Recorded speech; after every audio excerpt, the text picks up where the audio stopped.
風呂体験喜びの減少額は、心理学者ミハイ・チクセントミハイが提唱するフロー理論について書かれた本です。風呂とは、私たちが何かに完全に没頭し、時間の感覚さえ忘れてしまうほどの集中状態を指します。スポーツやアート、仕事において、人が最高のパフォーマンスを発揮するのは、まさにこのフロー状態にある時です。本書は、そのフロー状態にどうすれば到達できるのか、その理論を探り、日常生活で応用できる具体的な方法を提供しています。フローは、単なる高い集中力ではありません。それは、挑戦とスキルのバランスが絶妙に取れた時に生じる充実感や幸福感が伴う体験です。例えば、プロのアスリートがスポーツの試合中にゾーンに入ると表現することがあります。これは、まさに風呂体験の一例です。彼らは、ただの集中力ではなく、自分の技術が挑戦にぴったり合った瞬間に、完全に一体化したような感覚を得ています。この本の第一のポイントは、風呂体験が人生に与える幸福感です。チクセントミハイによると、人は風呂を感じる時に最も深い喜びや満足感を得られるとされています。これは、外部から与えられる報酬や成功による幸福とは異なり、自分自身が完全に何かに没頭することから得られる内的な充実感です。フロー状態に入ることで、私たちは物事に集中し、挑戦し続け、自己成長を実感できます。風呂体験がもたらすこの内的な充実感は、長期的な幸福に直結します。外部の報酬に依存しないため、フローは持続的で安定した幸福を提供すると言えるでしょう。例えば、ある人が趣味として絵を描いている時に、時間を忘れるほど没頭し、その瞬間だけに来ている感覚を得たことがあるかもしれません。それがフロー状態であり、その瞬間の幸福感は非常に深いものです。次に、風呂体験に入るための条件について解説します。チクセントミハイは、フローに入るためにはいくつかの重要な要素があると述べています。その一つが、挑戦とスキルのバランスです。挑戦が自分のスキルに対して適度に高すぎず、低すぎないとき、フローは発生しやすくなります。挑戦が難しすぎると人は不安を感じ、逆に簡単すぎると退屈してしまいます。適度な緊張感と、自分の能力が試される感覚がフローを引き起こす重要な要素なのです。また、明確な目標と即時のフィードバックもフロー体験に欠かせません。例えば、スポーツやゲームでは、目標が明確であるため、プレイヤーは何を達成すればよいかが明確にわかり、それに向かって集中できます。そして、プレイ中に得られるフィードバック、例えば得点や結果が即座に伝わることで、自分がどれだけ達成に近づいているかがわかります。この瞬時のフィードバックが、フロー状態に入るために非常に効果的です。次に、フロー体験が自己実現につながるという重要な点について考えてみましょう。フローは、ただの一時的な喜びや楽しさを提供するだけでなく、長期的な自己成長や自己実現の感覚をもたらします。なぜなら、フロー状態にあるとき、私たちは自分の持つスキルや能力を最大限に発揮し、そこから学びを得ることができるからです。これは、スポーツ選手がトレーニングや試合を通じて成長し続けるのと同じ原理です。フローを体験することで、私たちは自分の限界を押し広げ、自己の成長を実感します。さらに、フローを通じて得られる充実感は、他者との比較によるものではなく、自分自身との戦いによって得られるため、非常に内的で純粋な幸福感です。この点が、フロー体験を自己実現と結びつける大きな要因となります。例えば、あるアーティストが作品を作り上げる過程でフローを体験した場合、その結果として生まれた作品は、単なるアウトプット以上の価値を持つのです。それは、その人自身の成長の証であり、自己表現の到達点となります。もう一つ重要なのは、フローを日常生活に取り入れる方法です。フロー体験は、スポーツや芸術など特定の活動に限られたものではありません。チクセントミハイは、誰でも日常生活の中でフローを感じることができると述べています。例えば、料理や掃除といった日常的な作業でも、適切な目標設定とフィードバックを取り入れることで、フロー状態に入ることができます。例えば、料理をする際に、ただ早く終わらせると考えるのではなく、この料理をいかに美味しく作るかと挑戦的な目標を設定し、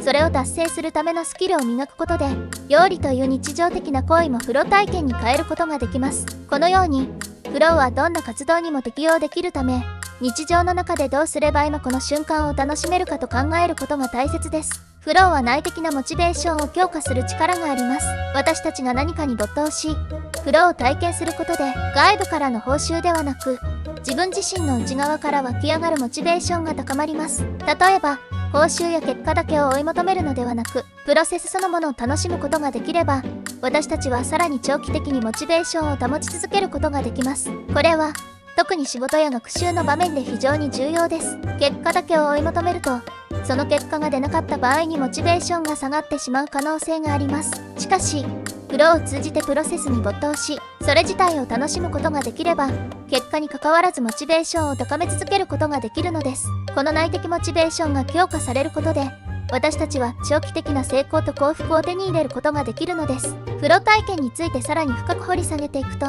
この本ではフローと創造性の関係についても言及されています。創造性は多くの人が欲しいと考える能力の一つですが、それを引き出す鍵となるのがフロー状態です。フロー状態に入ると、私たちの脳は無意識のうちに自由で柔軟な発想を生み出し、驚くべきアイデアや解決策を引き出すことができます。著者のミハイ・チクセント・ミハイは、創造的な活動に没頭するアーティストや科学者、エンジニアたちがフロー体験を頻繁に味わっていると指摘しています。彼らは特別な才能を持っているからフローに入れるわけではなく、挑戦とスキルのバランスを巧みに保ち、完全に集中できる環境を作り出すことでフロー状態を生み出しています。これにより、彼らの創造的な成果がさらに大きなものとなるのです。さらに、フローは幸福感の持続にも大きく寄与します。私たちは日常生活の中で、しばしば瞬間的な楽しさや一時的な満足を追い求めがちです。しかし、それは一時的なものであり、長続きしません。フロー状態に入ることは、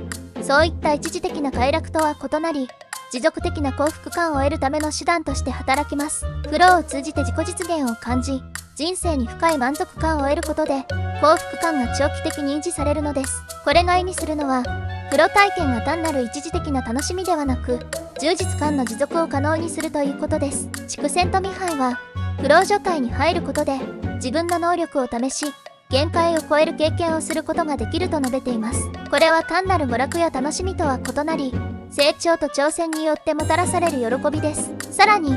この本では仕事や学業におけるフローの応用についても具体的な例を挙げて説明しています。フローは、ただ趣味や創造的な活動に限ったものではありません。私たちは、仕事や学業といった日常の活動の中でもフロー状態に入ることができます。例えば、仕事で複雑なプロジェクトに取り組んでいる時に、適切な目標設定と段階的なフィードバックを活用すれば、フロー状態に入りやすくなるのです。この考え方は特にビジネスの分野で注目されており、従業員の生産性や満足度を高めるためにフローを取り入れる企業も増えています。フローを促進する職場環境を整えることで、社員が没頭して働くことができ、結果として仕事の質や効率が向上します。また、自己成長や達成感を得られるため、社員のモチベーションが向上し、仕事に対する満足度が高まるのです。この本の魅力は、フロー体験が人生全般に適用できるという点にあります。スポーツや芸術、